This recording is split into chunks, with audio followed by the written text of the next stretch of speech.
Hey, what is up guys? And today we're going to be talking about the drop rate banner of Peira, which just started running after the maintenance of today.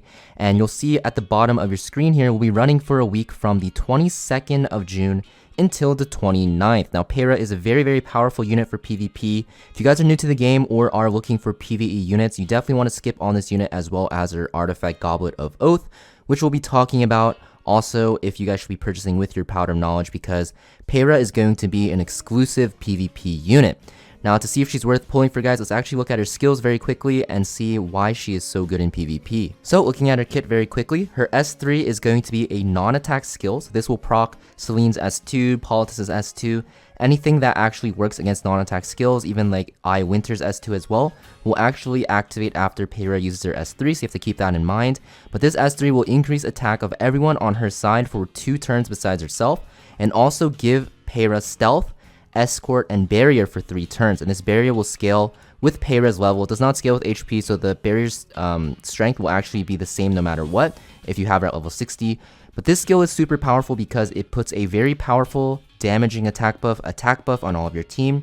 And the stealth, escort, and barrier is a very strong combination because Peira will actually act as a stealth Aureus holder. She will actually decrease the damage that your team takes because of the fact that she has escort buff.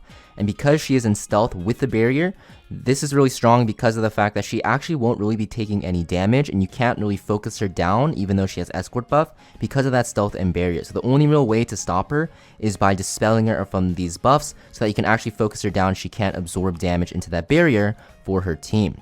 Now we have her S2, guys. It is an AoE attack that will decrease buff durations by 1 turn before applying restrict and cannot buff for 2 turns, and this will grant herself an extra turn. So this will activate like Benamara's S2, and anything that activates off of extra turns, even like Lilius's S2 as well, will activate after using this S2.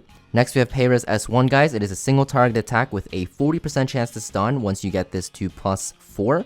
And when you're granted a barrier, you'll actually increase that effect chance by 25% up to 65%. And you can actually soul burn this for 10 turns, very cheap to actually guarantee that stun, barring that you don't get resisted by 15% or by the enemy effect resist. So very powerful unit because her S2 makes it so that you can apply very crippling debuffs in restrict and cannot buff, and her S3 just buffs her team super hard, which makes her very good in cleave situations, and also if you're looking to just take the first turn because her base speed is very high, and on her extra turns while she's waiting for her S2 and her S3 cooldown, you actually have a very powerful S1 that has a chance to lock down the enemy, which is super annoying, and for only 10 souls, which is very cheap. And the fact that she cycles very quickly, you'll be able to build your souls very fast. She can actually put this to 100% chance, which is very annoying for the enemy side and even to face as well. Peira, guys, overall super annoying unit to fight against on Guild Wars defense. She is everywhere in Guild Wars defense. You'll see her sometimes in arena defense, and she's also very highly contested in World Arena if you like to play aggressive because she has very high speed.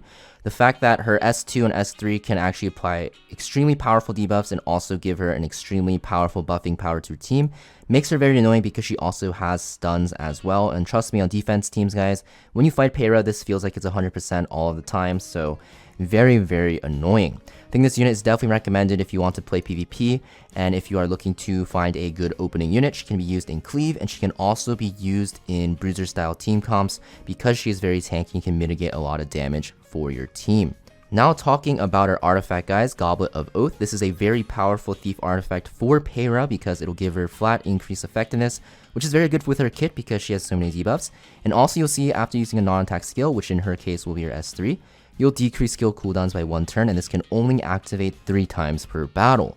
Now this artifact will be used on Peira in like World Arena if you like to play her in bruiser, tankier style teams. If you like to play her in more aggressive team comps though, you might want to use a different artifact. On defense teams though, for the most part, you're going to see Peira on an artifact known as Rihanna and Luciella because you're going to see that this gives you a chance to be granted an extra turn at the end of your turn.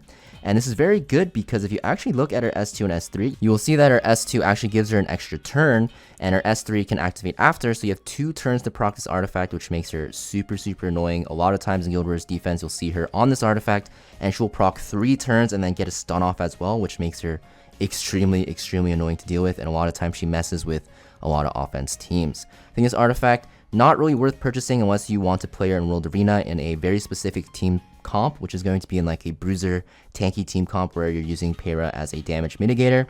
But for the most part, this artifact, like I said, you can easily skip on.